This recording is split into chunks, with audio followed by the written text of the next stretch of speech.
Boa tarde a todos, estamos aqui novamente para fazer algumas considerações a respeito das recomendações do Ministério da Saúde sobre a utilização de fluoretos no Brasil.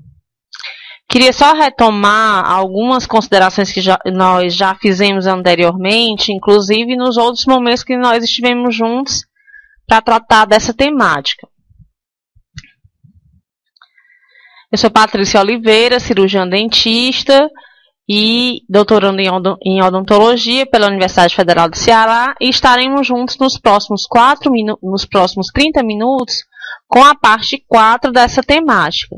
Só relembrando que nós estaremos utilizando o Guia de Recomendações para Uso de Fluoretos no Brasil, que é essa recente publicação do Ministério, datada de 2009, trazendo considerações importantes sobre o uso de fluoretos, que é uma prática realmente comum, principalmente dos cirurgiões dentistas que atuam na atenção básica, que é o nosso foco também de atenção nesse momento, trazer informações que sejam relevantes para esses profissionais que atuam na atenção básica. Só relembrando que nós estaremos tratando da parte número 4 a respeito desse documento.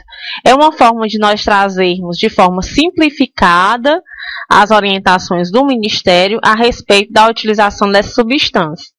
Então, aqui, só relembrando que nós já passamos pela parte 1, que trouxe propriamente um histórico sobre a utilização do fluoreto no Brasil e propriamente na sua manutenção no meio ambiente bucal.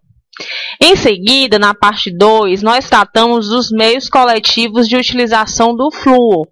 Nós fizemos considerações a respeito das águas de abastecimento público, dos dentifrícios, da escovação dental supervisionada e a utilização de enxaguatórios bucais e géis. Na parte 3, nós fizemos considerações a respeito de meios individuais de utilização desses fluoretos, tratando especificamente de bochechos de fluoreto de sódio a 0,05%, suplementos e considerações sobre a utilização na gestação e na infância, os vernizes contendo flúor e ainda outros materiais dentários liberadores de flúor. Hoje nós estaremos tratando especificamente da fluorose dentária, trazendo um importante conceito dessa problemática e ainda aspectos clínicos, epidemiológicos, considerações sobre fatores de risco e ainda a questão da necessidade de vigilância epidemiológica e notificação dos casos graves.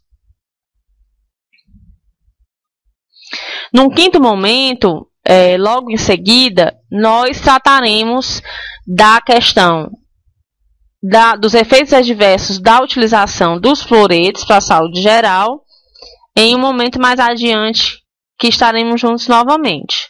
Por hora, como eu já tinha falado, nós faremos essas considerações sobre a parte 4, que trata especificamente da utilização do flúor no que diz respeito a considerações sobre a fluorose. É importante para nós iniciarmos, nós termos em mente que o flúor é responsável diretamente pela diminuição da prevalência de cárie no Brasil. Mas ao mesmo tempo em que há essa diminuição na prevalência, precisa-se também considerar que essa diminuição trouxe também um aumento das taxas de fluorose na população brasileira. Então é importante haver uma baliza em relação à utilização desse fluoreto, de forma que se possa utilizar esse componente com parcimônia. Então, é necessário que façamos uma prática adequada de utilização desses fluoretos, mesmo considerando que a maioria das vezes os episódios de flúor são episódios de fluorose leve, que não causam grandes impactos à saúde dos indivíduos. Mas, de qualquer forma, é importante que nós façamos essa utilização de maneira racional. O que é a fluorose, na verdade? A fluorose é exatamente o resultado de uma ingestão crônica do fluoreto durante o desenvolvimento dos dentes. Ela se manifesta com mudanças visíveis na opacidade do esmalte dentário, devido especificamente a alterações no processo de mineralização desses mesmos dentes. Logicamente, é importante a gente considerar que o grau de alteração dessa opacidade, desse esmalte, está relacionado diretamente à dose de flúor que a criança está submetida, tá? Por miligramas de flúor por quilo por dia. E, logicamente, o tempo de exposição, de duração dessa dose. O flúor, como se trata de um efeito sistêmico, essas alterações em nível sistêmico distribuem simetricamente na boca, afetando os dentes que estão em formação. As mudanças que são observadas em virtude da fluorose, elas vão desde linhas opacas brancas finas que cruzam transversalmente o longo eixo da coroa do dente, até quadros onde essas áreas pode-se visualizar o esmalte gravemente hipomineralizado, que se rompem e geralmente o esmalte fica com a tonalidade pigmentada. A fluorose leve, como eu já tinha falado, ela não causa grandes impactos. Ela causa, primordialmente, alterações estéticas, que são caracterizadas por aquela pigmentação esbranquiçada que nós já comentamos no esmalte. Já a fluorose moderada e severa, ela é caracterizada por manchas amarelas ou marrons, além de defeitos na estrutura desse esmalte, o que pode repercutir, além de alterações estéticas, como no caso da fluorose leve, ela pode ter repercussões também na forma e na função desses mesmos elementos dentários. Daí a sua importância e a necessidade de vigilância de quadros que venham a favorecer o aumento dos fatores de risco em relação a essa mesma fluorose. Aqui nós trazemos um quadro que está nesse documento do Ministério, que ele bem retrata a questão do diagnóstico diferencial entre as manchas decorrentes de fluorose e outras opacidades do esmalte. Eu gostaria de destacar somente o que diz respeito à fluorose. Caso queiram, podem ter acesso na página do Ministério a esse documento na íntegra. A fluorose, ela geralmente afeta todas as superfícies dos esmaltes, tá? Ou perto das pontas das cúspides e nas bordas incisais. Ela assemelha-se a uma linha traçada com lápis, ou muitas vezes tem a aparência nebulosa, de nuvem, tá?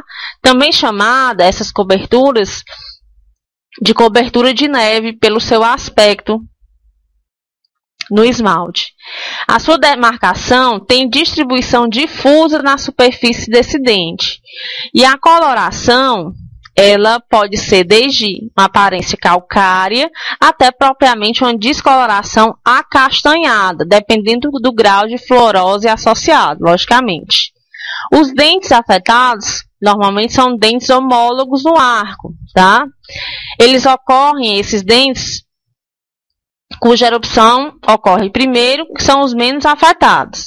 Os pré-molares e os segundos molares são os mais gravemente afetados, exatamente por erupcionarem posteriormente.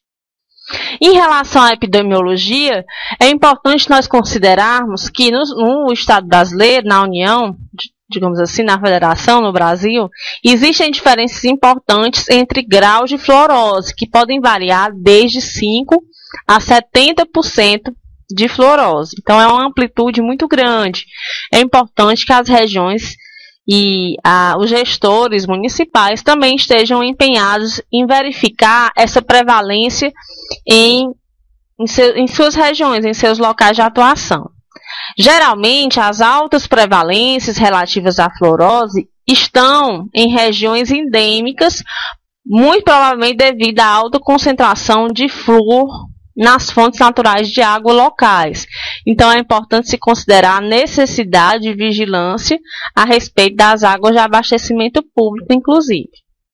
Em relação aos fatores de risco, foi encontrado que a fluorose, essa ocorrência, ela é fortemente associada à ingestão crônica desses fluoretos durante o desenvolvimento desse elemento dental. Como nós já comentamos, logicamente essa gravidade depende principalmente da dose administrada, em que a criança, durante o seu período de formação dentária, tem acesso. O ideal, para que se não tenha um risco agravado, é que a criança tenha acesso de 0,05 a 0,07 miligramas de flúor por dia por quilo de peso corporal. Acima disso, nós temos um risco aumentado para aquela criança em relação à fluorose. O período crítico de exposição a essas dosagens mais excessivas para as duas dentições é exatamente do nascimento até os 8 anos de idade. O principal fator associado ao risco de fluorose é exatamente a utilização do fluoreto e a ingestão média desses fluoretos de múltiplas fontes. Essas fontes nós podemos citar a água fluoretada, o dentifrício, que também é fluoretado, suplementos adicionais que contêm flúor e ainda bebidas ou alimentação infantil que também contém os fluoretos. Então, a associação desses meios é que faz exatamente o aumento do risco em relação à fluorose. E, logicamente, idades inferiores de 6 a 8 anos, esse risco ainda é mais grave. O que esse documento do Ministério traz é que, em relação à vigilância desse processo de fluorose, é importante que a esfera municipal tenha o compromisso de verificar alterações importantes nessas fontes de acesso sistêmico das crianças em relação ao flúor. A vigilância, conforme esse documento do Ministério, tem como objetivos monitorar a ocorrência dessas fluoroses, propriamente a distribuição espacial desse problema de saúde pública e também a questão da gravidade desses casos. Se trata de fluorose leve, moderada ou severa, de forma que se possa acompanhar adequadamente esses casos em questão. Também seria objetivo desse sistema de vigilância para monitoramento da fluorose dental na esfera municipal, avaliar a necessidade de controle de consumo de produtos com flúor. Se naquela região é possível verificar que há um aumento importante em relação à fluorose, pode-se verificar a necessidade de suspensão do consumo de determinados produtos de flúor, como forma de orientar a população para que se diminua a possibilidade de risco de desenvolvimento de fluorose. Ainda como objetivos desse sistema de vigilância, o documento do Ministério da Saúde traz ainda 3 pontos que seriam objetivos do sistema.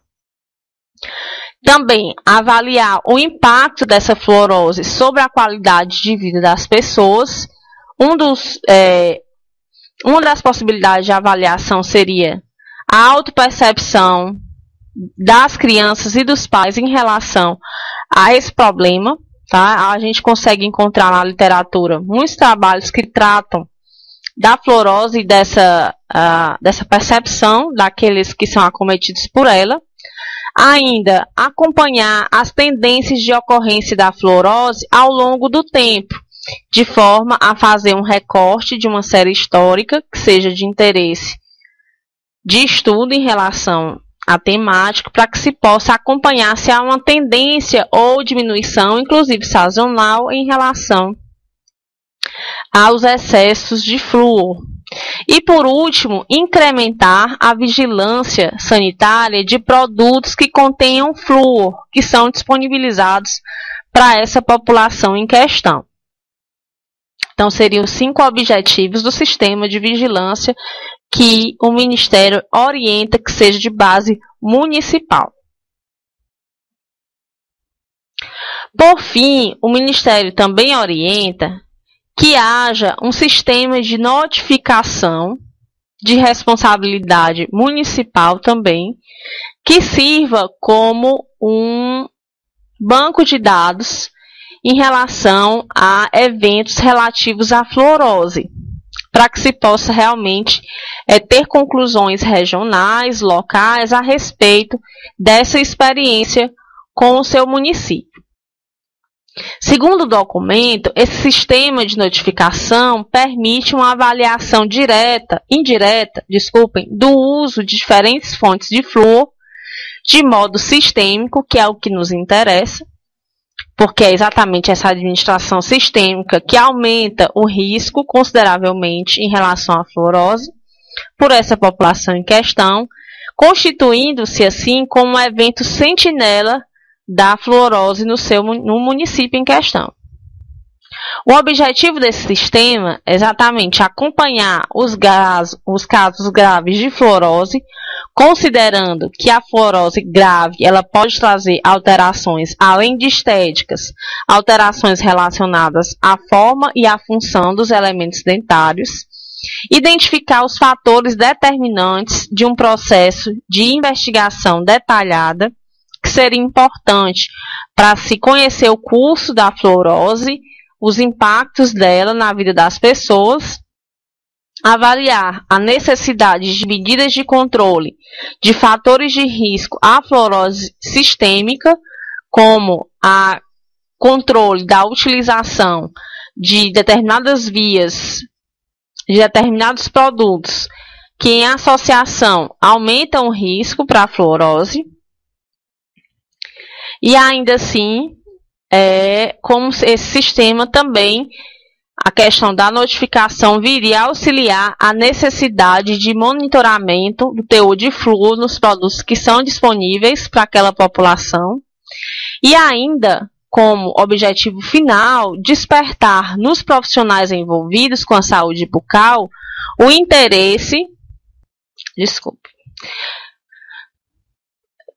pelo reconhecimento e diagnóstico da fluorose dentária pela utilização racional do flúor, considerando que esses profissionais estão tendo acesso rotineiro às crianças e são os profissionais adequadamente habilitados para fazerem esse reconhecimento, tá? Considerando que as repercussões da fluorose podem ser graves, dependendo do seu grau de classificação.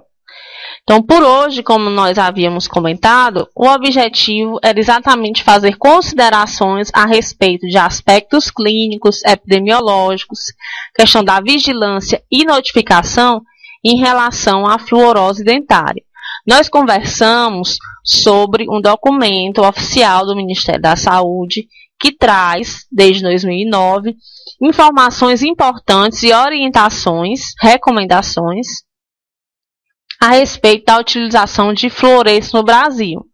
Em momentos anteriores, nós conversamos sobre a utilização como meio individual e meio coletivo, e ainda um histórico a respeito da utilização do flúor no nosso país, considerando que a administração de flúor no Brasil constituía um importante meio de diminuição da prevalência de cárie no país. Porém, por outro lado, também trouxe repercussões e consequências relacionadas à fluorose dentária, nos graus que nós conhecemos, leve, moderado e severo, e propriamente as repercussões associadas a cada um desses graus. Então, finalizamos, relembrando que nós teremos um último momento, que tratará ainda desse documento do Ministério, para que nós possamos fechar o nosso ciclo de conversas a respeito da utilização desses fluoretos. O meu e-mail está disponível, no caso de dúvidas ou orientações que se fizerem necessárias a respeito da temática que nós conversamos. E eu deixo aqui para vocês novamente a tela em que traz esse documento, que é o Guia de Recomendações para o Uso de Fluoretos no Brasil. Eu espero que esse momento tenha sido extremamente proveitoso, considerando que o objetivo do núcleo de telesaúde aqui de Fortaleza, do estado do Ceará, tenha realmente como objetivo chegar a informação aos profissionais, principalmente envolvidos com a atenção básica. Então, a utilização do flúor realmente é uma rotina nossa e é importante que aqueles que fazem o uso desses fluoretos realmente estejam capacitados e habilitados, tenham informações recentes a respeito dessa utilização, considerando a necessidade de nós trabalharmos sempre dentro da melhor evidência científica possível. Eu fico por aqui hoje. Como eu falei, estou disponível para o que se fizer necessário. E eu encontro vocês no nosso último momento, na parte 5 da documentação que trata dessas recomendações. Uma boa tarde a todos e até a próxima.